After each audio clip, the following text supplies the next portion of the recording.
Pleasure to introduce Irma Arteaga from University of Missouri, who will introduce this year's cycle for the request for proposal and the small grants application process. Hello, everybody. I'm Irma Arteaga. I'm an applied economist and an associate professor at the Truman School of Government and Public Affairs at the University of Missouri. And I'm really happy to be part of the REACH partnership. And this is my second year working with Tatiana and Park on this endeavor. Let me start with the agenda. I'm going to start by presenting an overview of the REACH program, introducing the team, and pointing out some important dates. Then I will turn to Tatiana, who will talk about the background of the REACH program. And finally, Park will describe the RFP in detail and provide some tips and advice. And we will close with a Q&A. So let me start by reminding everybody that REACH is an acronym for Research, Innovation, and Development Grants in Economics. As such, the main goal is to support innovative research on the economics of federal food and nutrition assistance programs, and to broaden the network of researchers applying their expertise to USDA topics. So we very much welcome new researchers in this topic area. So our team is composed by our USDA ERS partners, Alana Rons, an agricultural economist at ERS, who is our project manager, and Shelley Birplough, who is the chief of the food assistance branch at ERS. The REACH partners are Park Wilde at Tufts, Tatiana Andreyeva at the University of Connecticut, and myself at the University of Missouri. And we also have the administrative support of Kim Wright and Ellen Marie Bransfield at Tufts, and the support of our research assistant, Lorenzo Lopez, who is also at Tufts. So our advisory board is composed by national and international experts in food and nutrition assistance programs, nutrition policy, and program operations. They come from different disciplines, including nutrition science, economics, and sociology, which actually reflects our view that the study of food and nutrition assistance programs benefit from multidisciplinary lenses. The members of our advisory board are Lauren Bell from Alterum Institute, Colin Heflin from Syracuse University, Rafael Perez Escamilla from Yale School of Public Health, Lorraine Ritchie from Nutrition Policy Institute, Mary Story from Duke University, and Diane Whitmore Sheisenbach from Northwestern. So let me review some important dates. A new feature of this REACH cycle is that we are soliciting a letter of intent to submit proposals by December 15. So this is completely optional and only requires to send intended title and topic area and the names of PIs and co-PIs and the name of the organization that will be serving as the point of contact. And this will only be used for planning purposes. So we really would like to plan having enough reviewers for each of the topic areas. So that's the reason why we're soliciting this. The proposal is due on January 31st, and we expect to announce the awarded projects by March 29 of 2024. The funding period will be for up to 18 months from June 1st, 2024 to November 30, 2025. And we will hold an interim workshop 8 months after the start of the project on January 24th of 2025. And we will have our final research paper presentation on October 2025. So now Tatiana will talk about the background of the REACH program. Thank you, Irma. Hello, everybody. My name is Tatiana Andreeva. I'm at the Red Center for Food Policy and Obesity, and I'm also an associate professor in the Department of Agricultural Economics at UConn. And I've been working with Park for a while on REACH and with Irma for 2 years now. So we are for a second year in a row, and thanks to the continuing USDA support, pleased to invite proposals for a new round of research funding. Some of you are pretty familiar with REACH. Maybe you have applied before, and you will learn today what aspects of the application are new and what features we have remained unchanged from prior years. But there are also some new people to REACH, and we would like to take a minute just to talk about background. So I'll give you some background information about the program. So as Irma mentioned, REACH stands for the research. Next slide, Park. Thank you. REACH stands for the Research, Innovation, and Development Grants in Economics. This program has been around as a small grants funding program since 1998. And in fact, the old name used to be the Small Grants Program till 2006. Throughout these years, REACH has been administered by different universities and academic partners, and always has been funded by the USDA. And as Irma mentioned, the goal is twofold, and it's been like this forever, to support innovative research on economic aspects of food assistance programs, and to broaden participation of social science scholars in such research. Next slide. So all application, what's most important is that all applications must focus on food assistance programs, one or several. And the funded proposals will have to represent at least one of the three major program areas. And our funding has to cover projects in each of these areas. So this doesn't mean that we'll have an equal split of funding across three areas, but we have to have projects in each of these areas.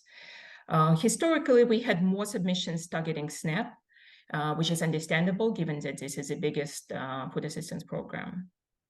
So most food assistance programs are listed on this slide here, but we will also consider and could fund applications targeting smaller food assistance programs that are not listed here, such as the food distribution program on Indian reservations, the commodity supplemental food program, the seniors farmers market program. And if you have any questions about the fit of your application to the REACH program areas or our aims, please reach out to our team.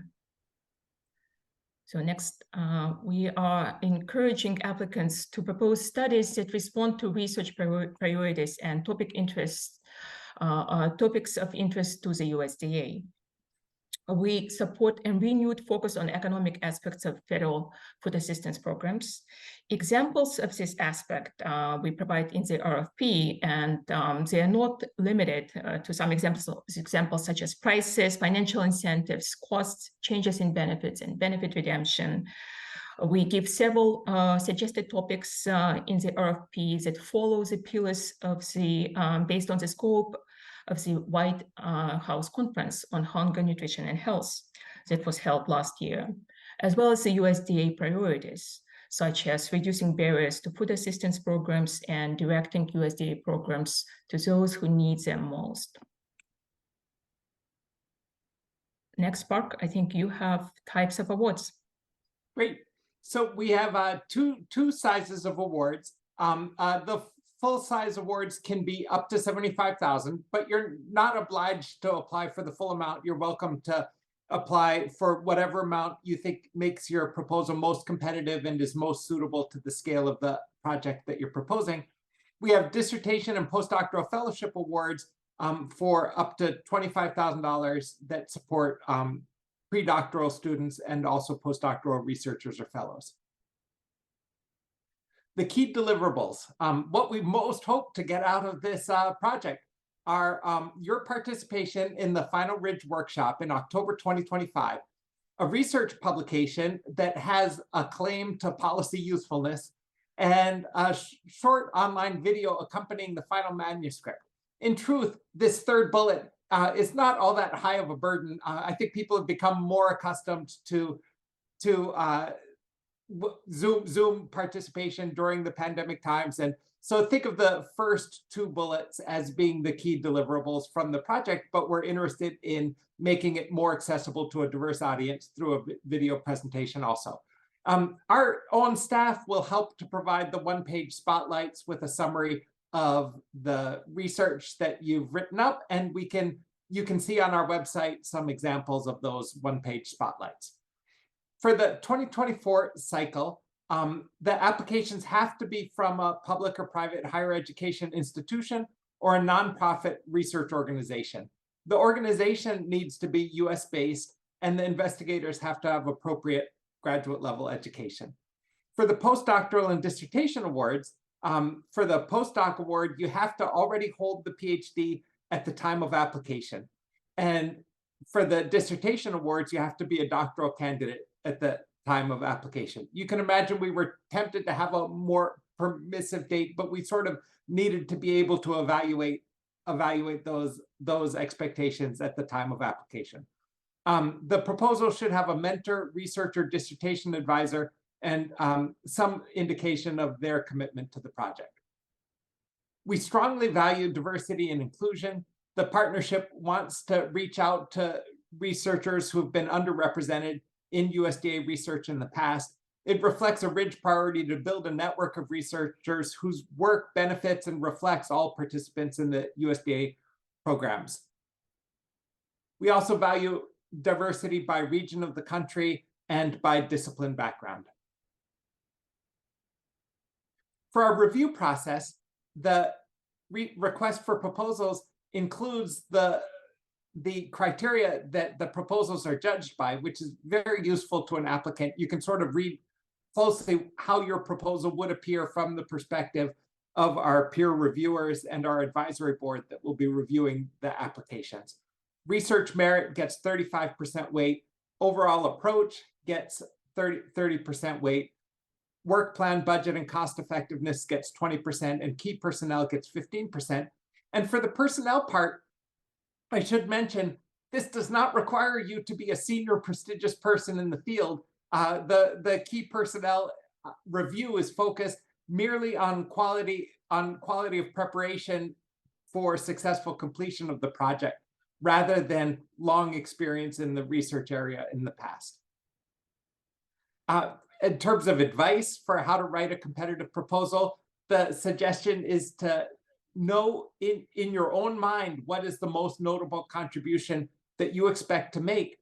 Possible notable contributions for a proposal include an especially important research question that's been neglected in past research, or data sources that bring new information to bear that isn't already available from the most commonly used data sources on a topic, or a research design that offers strong inference, the ability to determine how an intervention or how a policy change would actually affect in a causal sense the outcomes of interest. Notice that you do not have to have all three of these at the same time. A successful notable contribution can be identified by having one or two of these if they're strong enough. And so descriptive analyses whose claim to strength is mostly the new data sources are very welcome. Also more traditional economic analyses where inference tends to be emphasized in the profession, also welcome, but our expectations are sort of in scale for the small grant scale of operation of this program. So we'll take your questions in just a second and look forward to them, but our website we'll be revising our frequently asked questions section of our website after this webinar within about a week. And already, though, we can anticipate some of the questions that we most commonly hear. One sensible one is, how much funding is available? So for this cycle, we have $325,000, which is sufficient to fund presumably 4 of the larger $75,000 proposals. It could be 3, in which case we'll have more of the smaller dissertation or postdoc proposals. We also get asked, do we provide feedback? Yes, on request, we provide a brief anonymous summary of referee comments. On the last cycle, the funding rate was about 20%. So it's a fairly competitive program. And in the past, we've wished we could fund more than 20% of the proposals. So in the other sense, in the judgment of the managers and of the external referees, more of the proposals are fundable than actually meets our funding line and has funding available. And as a consequence, it sometimes happens that the feedback that we offer is mostly favorable, and it leaves a applicant wondering, with this review, why exactly weren't we funded?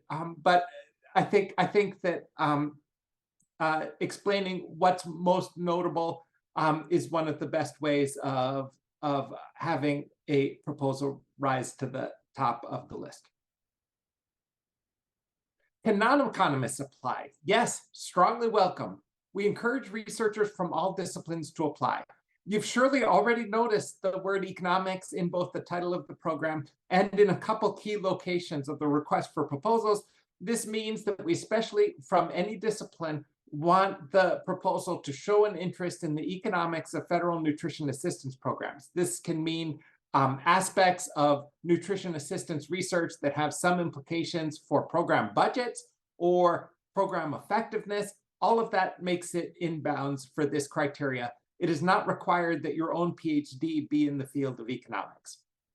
Can we use restricted USDA or commercial scanner data?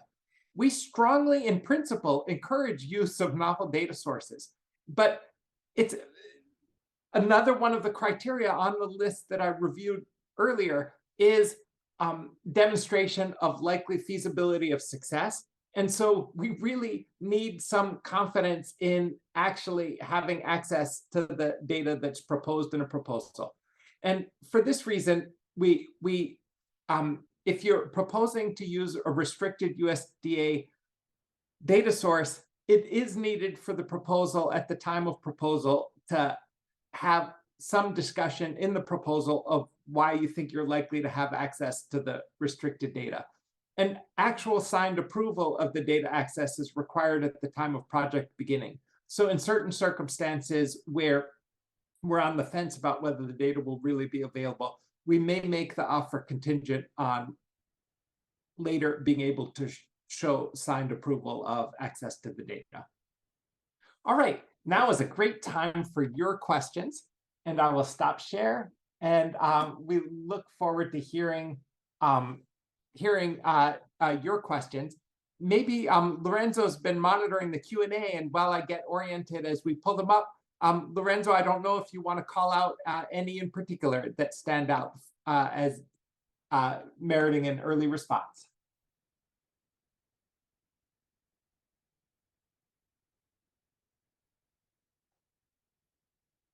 Actually, while you're unmuting, I've already caught up. So let me start with, can we invite USDA employees as collaborators? I think that it's best, Tanya, either of the others can correct me if I get the nuance wrong on this, but I think some indication of USDA interest is very welcome, but it's best not to put USDA as a co-investigator. As you probably know, USDA staff would not in any case be eligible for being partially funded under the program. And so I think that it would be best to explain what input you're likely to have, what access to expertise you're likely to have, rather than describe them formally as an investigator. Any comments, Tanya or Irma? Nope, great. Does this grant finance a field experiment? Pilot study strongly related to the mission of the grant. So field experiments are in principle highly welcome, a very, very suitable research design. The only reason I have any hesitation in just saying absolutely exactly that, go for it, is because field experiments sometimes require more than the small grant funding. And so just make sure that the proposal is realistic for the funding that's available. I lost the second part of the question. Oh, hold on, I just found it under answered. I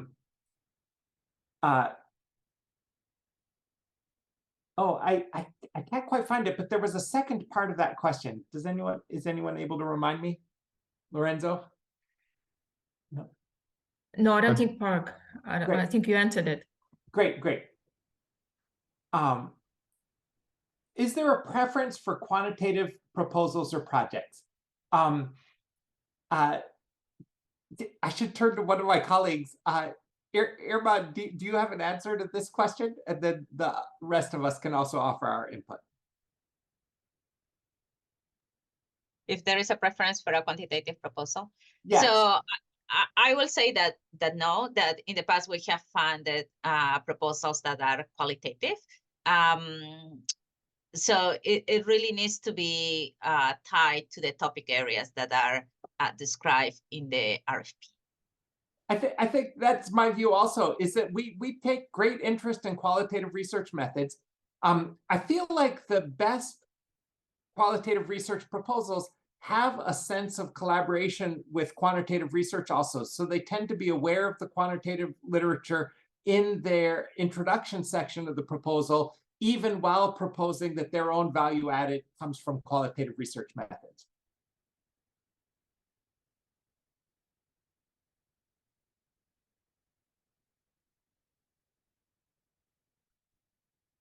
Next question is, can we apply for both a standard and postdoctoral award within the same project and department?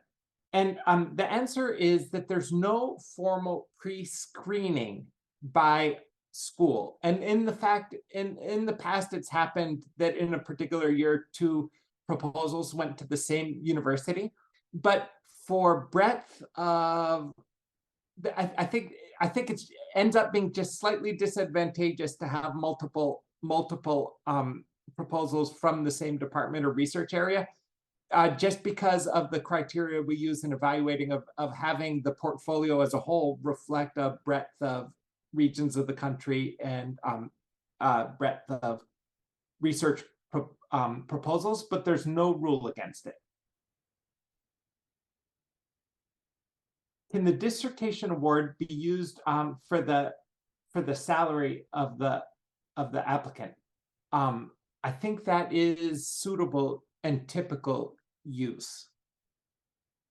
I think it's important to have the proposal explain what time will the applicant be using on the project, and how does the time estimate contribute to this, rather than just being sort of thinking of this as a fellowship where this is a grant that you get and then it's a free hand to use as suitable for your research. This is more of a case of a actual particular research funded project that is aiming for a particular deliverable, and that the use of the research funding can be for salary support.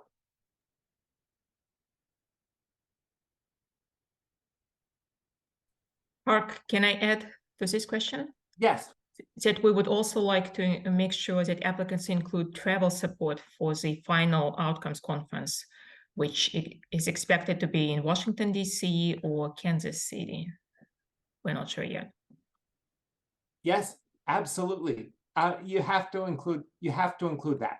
And the interim will be online.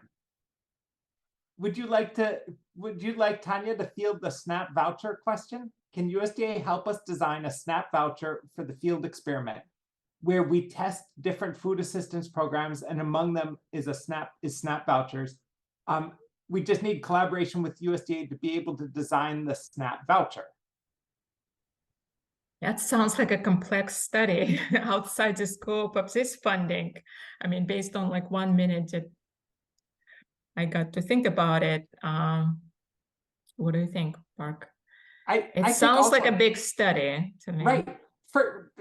I think it's a great question. And for topic coverage, we have no misgivings. For topic coverage, we think that's an excellent topic. But we might have practicality and scope. You know, the reader of the proposal might have practicality and scope questions for a proposal like that. So I just want to add that it is possible that what they want to do is just get the help from USDA for the voucher, but also just pilot it, right? So in this stage, for the amount of funding that we're providing, it could be helpful for piloting. Absolutely, absolutely. And for pilot proposals that have the goal of later leading to a full proposal, this is a question we've given some thought to, and our two responses are: that is a great idea, that explaining in your proposal how this funding will be used to sort of generate the first step on a research field that's going to have a future proposal that would be larger in scale. That's all great, but remember that we're going to be evaluating your proposal based on the likely deliverable for this funded part. So I think having a grant proposal be the main deliverable is not sufficient. You'd really want to articulate what will be the research paper that comes out even of this pilot stage of what you're proposing. Is there a preference for projects that cover multiple nutrition programs? And would a project focused on one child nutrition program be less competitive? Irma, what are your thoughts on this one? My thoughts are that there is no preference for projects that cover multiple nutrition programs. And if you just focus on one CMP, that will be totally fine. That doesn't mean that it's going to be less competitive. So we're going to evaluate based on the evaluation criteria. And if it is a strong project, then it will be good enough for us. Absolutely. You probably caught in Tanya's presentation that slightly more proposals have been received in the past in SNAP. So if anything, I think that I hope people don't take this too much to heart, but that it's slightly advantageous to focus on child nutrition programs. The only problem with that is, now having said it, it may affect the proposal mix, and then it would no longer be true on the next round. But that was an experience in the past. Excuse me, do you mind if I jut in? Yeah. There was a question that resurfaced again. If a USDA employee can be invited to collaborate, but not as a PI, is that allowed? Yes or Absolutely. Not as a PI, or we're recommending not really as a co-investigator, but just to have the proposal describe the collaboration is, I think, highly suitable.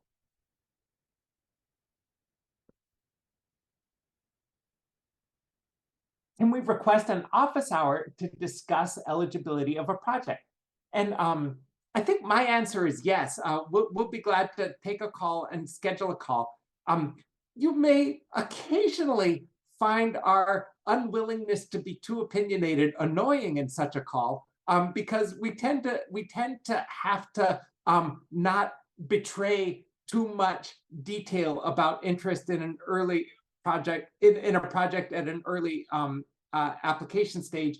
And so you sometimes find us referring over much to the RFP for the more authoritative statement. But even so, we will be glad to field a call like that.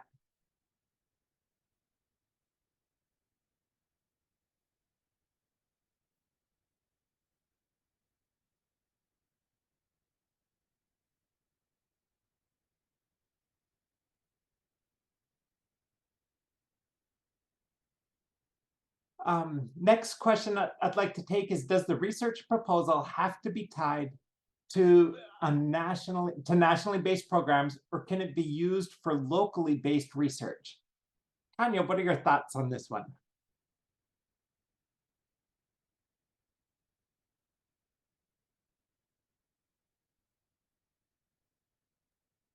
I think it could be either. It depends on the research design, but I don't think we have any strong preference one way or another. I think for locally based research, first thing is locally based application and data sources are very, very welcome. And for research that's locally based, I would still be tempted to make an argument of potential national implications. Could be useful to a proposal.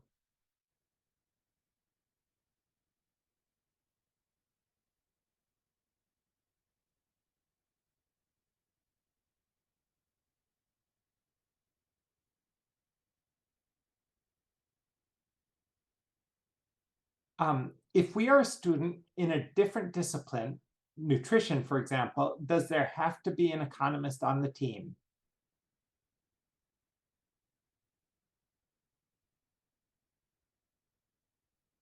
Irma?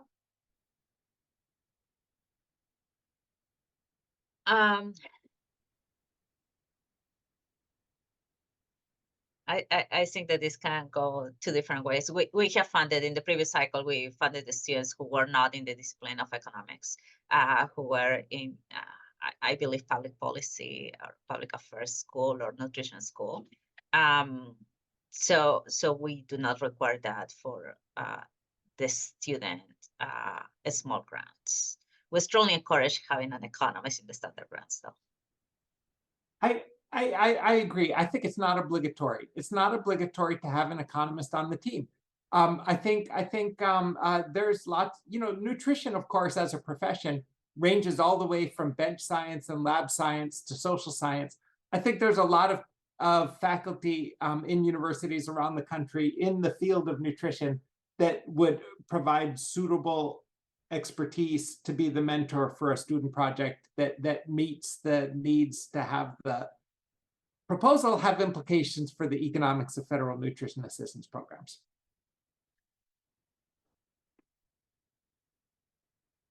We've got a question about what is the expectation for the draft paper and workshop in January 2025?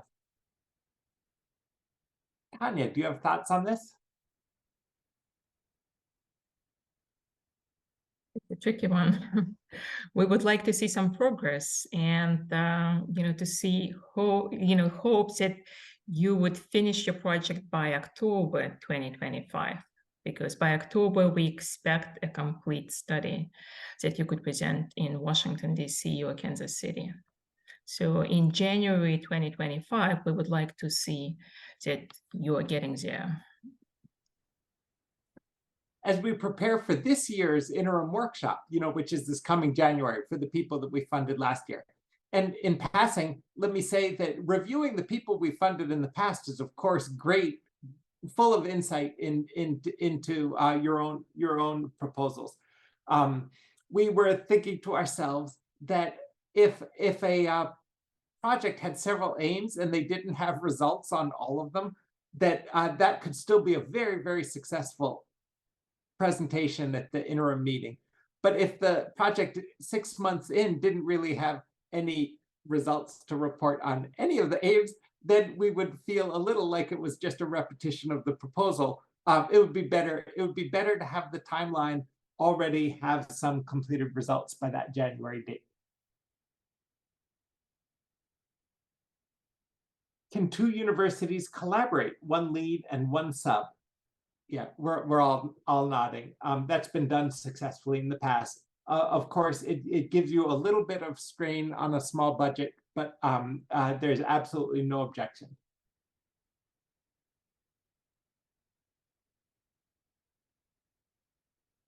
Will a proposal that examines the social and/or psychological factors affecting a minority group's participation on food assistance programs meet the criteria for submission? The question, is it not economic focused enough? I actually think I've got no objection on grounds of economic focus to that proposal. The proposal meets the idea meets some of the diversity goals of the RFP, and you can confirm this for yourself reading the RFP. And program participation is a key economic. In fact, in our 3 areas that Tanya went through, we talked about determinants of program participation, and we talked about program effects as 2 of the areas. And so I think that's right up the middle of inbounds for what we're interested in.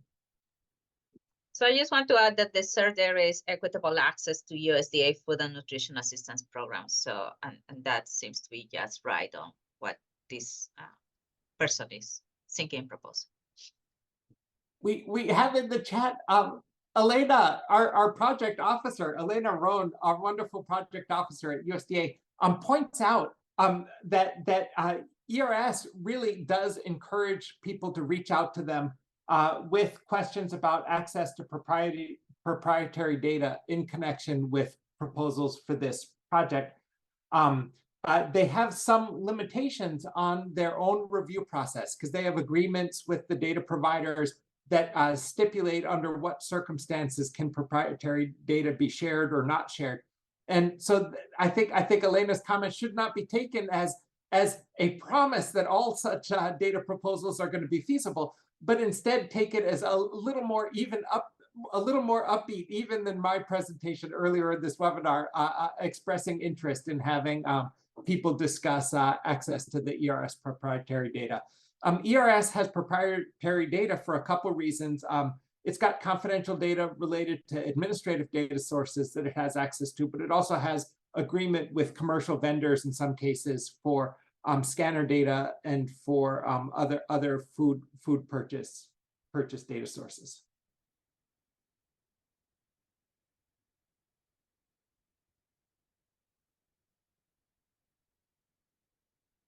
I think we've got a couple questions that are in one way or another similar to questions that we've had. Let's take a couple more and then promise to read the full Q&A list and include as many as we think are going to be relevant in the frequently asked questions. Tanya, do you want to pick one of the next ones, and then Irma, and then maybe we'll draw the session to a close. I see a question on encouraging collaboration with university extension experts.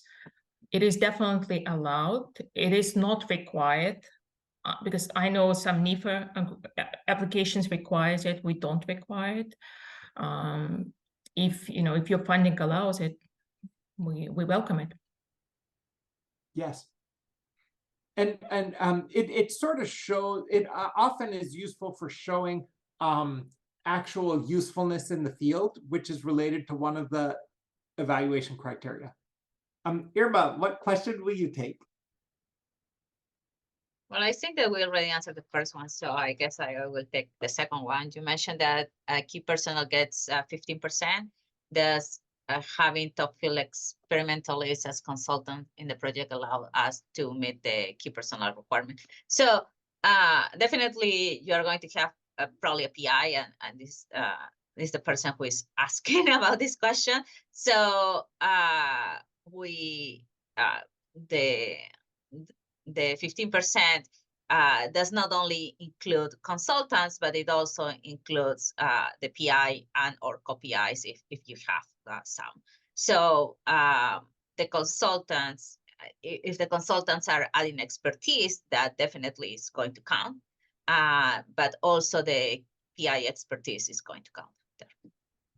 Absolutely. And I think also it doesn't necessarily have to be like a top or not. It's sort of not for the prestige, but for the demonstration of likely success that we value that type of inclusion of expertise. Wonderful. I think these were great questions, and I see from the webinar format that there's 42 participants. So we're sort of delighted with the high level of interest and with the great questions.